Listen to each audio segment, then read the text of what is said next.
Gujarat has witnessed the march of civilization since the dawn of time.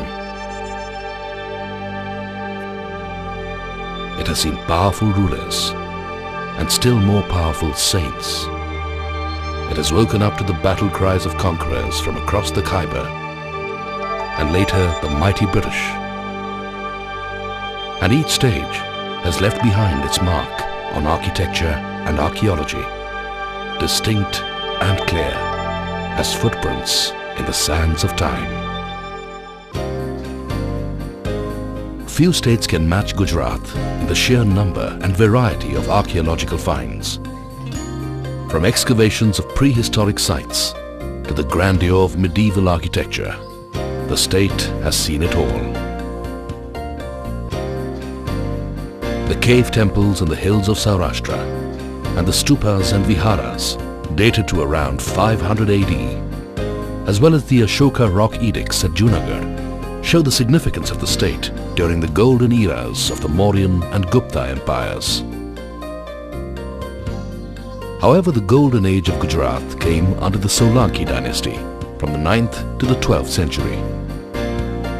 The ancient fortified town of Patan, the state capital for 600 years, reached its zenith as a place of learning and commerce. Ruled by men who were patrons of the fine arts and aesthetic beauty, Patan boasted of a number of memorable monuments and edifices, the most significant among them being the Rani Ki Vav and the Shastralinga Talav. A vav is a unique artistically designed stepwell characteristic of Gujarat and an ingenious example of how people adapted in adverse climatic conditions. The Rani Ki Vav, built in the 11th century, is probably the oldest and grandest among the 120 stepwells in the state, built by Rani Udaymati in memory of her husband King Bhimdeva I. An excellent example of subterranean architecture with exquisitely carved walls, pillars, beams and steps. Every surface is adorned with finely chiseled statues of maidens and Hindu deities, religious motifs and geometrical designs, representing probably the finest in Indian sculpture and architecture. The Sahasralinga Talav in Patan, one of the many artificial tanks, is an engineering marvel that linked the twin perspectives of water management and its sanctity in the Hindu religion. Some of the 1,000-odd Shiva shrines that stood on its banks still remain. Patan is also the exclusive center for the age-old traditional weaving craft of patola, practiced by just a few families today.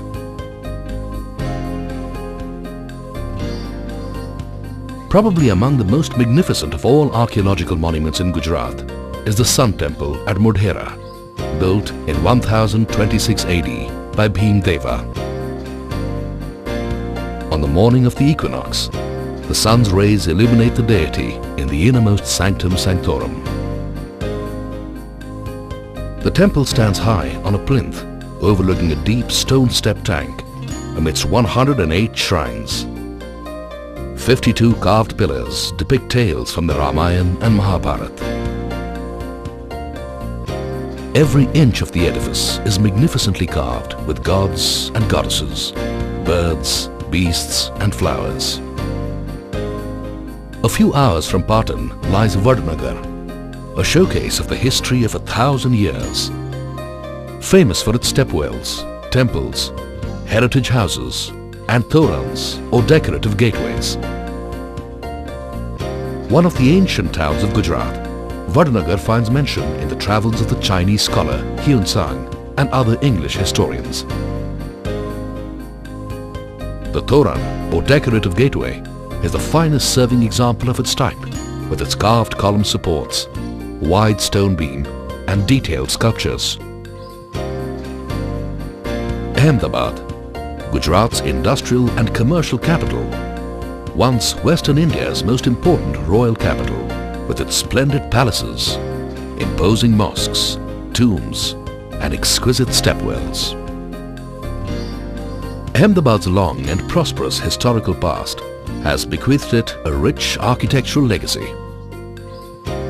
The earliest monuments of the city date back to the pre-Mughal Muslim sultans of Gujarat, who founded the city and embellished it with mosques and mausolea in mellow honey-colored sandstone to create what is known as the Indo-Saracenic style of architecture, a rare and happy blend of Muslim and Hindu styles.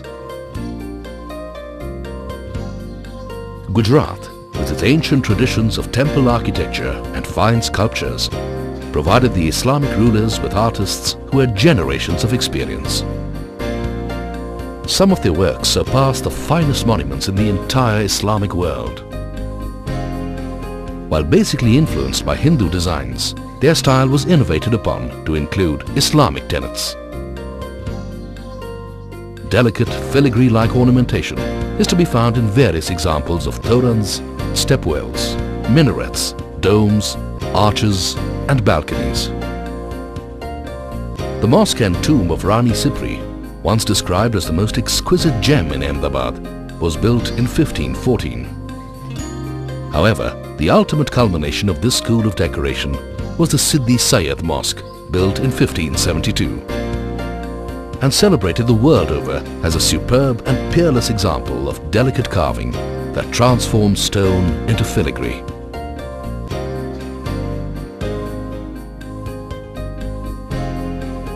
Ten semicircular window screens, along with slabs of stone intricately carved to resemble a piece of lace, make it one of a kind. The valves or stepwells served several functions, the main ones being to provide water, besides a resting place for travelers. They were also built as acts of piety and used as meeting places. A Dalit stepwell, built in 1499. The well has 4 pavilion constructions and is 5 stories deep. Richly carved, it has every pillar and wall surface covered with leaves and flowers, birds and fishes, and friezes of ornamental designs. The Sarkhej Roza. About 8 kilometers from the city lies one of the most elegant 15th century architectural complexes of Ahmedabad. Grouped around a great step tank are the tomb of the great saint, Ahmad Khatuganj Baksh, the mosque, which was once called the perfection of elegant simplicity, and the tombs of Mahmud Shah Begada and his queen, besides the palace and the pavilions. The buildings are remarkable for the complete absence of arches and the use of pierced stone trellises throughout. Rani Sipri's Mosque, a small exquisite mosque built in 1514 by a queen of Mahmud Shah Begada. The queen herself lies buried here. The shaking minarets. The amazing feature of these is that when one minaret is shaken, the other one vibrates too. The minarets generated so much fame and curiosity that one of them was dismantled to fathom the secret of its construction. Bhadra Fort. The foundation of this old fort was laid in 1411 and it once enclosed the royal palaces and gardens. When the Marathas captured the fort, they converted one of its chambers into the Bhadra Kali temple. Teen Darwaza. The triple-arched gateway was built by Sultan Ahmad Shah to serve as the royal entrance to the Maidan Shahi or the Royal Square. It is an imposing monument of perfect proportions and highly ornate buttresses. Situated bang in the middle of the old city, it serves as a thoroughfare for thousands of vehicles. Shah Alam Roza. The tomb and mosque of Saini Shah Alam are said to have been built by the brother of the Empress Noor Jahan. The brass doors are set in carved marble frames. Moving down south a little further, we come to Champaner, an ancient fort town located at the foothills of Pavagadh and known for its superb rocky defences. Champaner took 23 years to build and attained glory as a great town of Western India. Many edifices were constructed during these years: bazaars, town squares, royal gardens, water structures and mosques. The significance of Gujarat on the archaeological map doesn't end with temples and monuments. Prehistoric implements and tools have been found in Saurashtra and Kutch. But it was from 2500 to to 1500 BC that the ancient Indus Valley civilization thrived in Gujarat. Recent excavations at Dholavira at Khadir Bait in Kutch have shown the remains of a city, perhaps the oldest to be excavated in India and considered one of the largest settlements in the entire valley, rivaling Mohenjo-daro. The site shows 3 separate divisions: the upper, middle and lower town, besides excellent systems of town planning and drainage. Lothal, 80 kilometers from Ahmedabad, the largest Harappan site excavated, shows a high degree of development and reveals a complete ancient township. The small town exhibits neatly planned streets and dwelling houses and a well-executed drainage system. Exhibits found at the site show the standards achieved by the copper workshops, potteries and bead factories and include implements, toys, site plans and a standardized system of weights. Among Lothal's best-known features is an inland dockyard for ships. Comparable to some of the modern docks of today, it is rated among the great maritime achievements. Preserved in these numerous monuments of breathtaking beauty and diverse styles are the labors of love of the men and women who designed and built them. And while they may not be around anymore, their work still stands the test of time, bearing mute testimony to the glory of their craftsmanship and the greatness of an era that was.